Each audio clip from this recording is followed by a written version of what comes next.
The man spotted what looked like an expensive watch buried in the sand. Without hesitation, he crouched down to pick it up. But the moment he reached for it, he recoiled in horror. The watch was still attached to a severed arm. Stumbling backward in shock, he began to take in the full, horrifying scene around him. The beach was littered with scattered corpses and wreckage from a plane crash. And judging by the debris, it looked like more than one aircraft had gone down here. Suddenly, a deafening roar came from the distance. Another plane was hurtling toward them at an alarming speed, nosediving straight for the beach. Sensing danger, the man turned and sprinted toward the nearest building. Meanwhile, chaos was erupting on the other end of the beach. A massive cruise ship was barreling straight toward a densely packed crowd of tourists. Luckily, its speed was slow enough that people managed to scramble out of the way just in time. Still, the ship's massive momentum carried it far up onto the sand, sliding hundreds of feet before finally grinding to a halt. Within minutes, the entire tourist zone was locked down. Curious, Clay approached some workers to ask what was going on, but they ignored him completely. Driving back home, the family couldn't stop talking about the bizarre events they just witnessed. They had only come to this quiet little town for a relaxing weekend getaway, never expecting anything like this. Back at the rental villa, Amanda tried to look up information about the cruise ship incident online,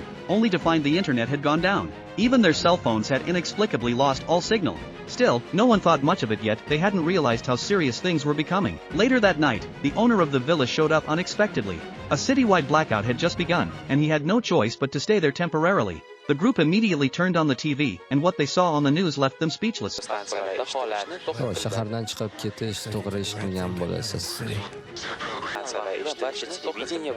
Clay and Old Black, as the family affectionately called him, decided to head out the next morning to get a better sense of the situation. That night, after a final report about a possible nationwide cyber attack, the TV signal abruptly cut out completely. The next day, Old Black went to check on a friend, only to find their house in ruins. It looked like something had torn through it with violent force. His friend was nowhere to be found. The only thing left behind was a satellite phone. But what truly unnerved him was that even the satellite phone wouldn't work. A chill ran down his spine that could only mean one thing: even the satellites might have been taken out. Meanwhile, Clay encountered something even stranger. A drone was flying directly toward him, spraying thousands of tiny red objects into the air.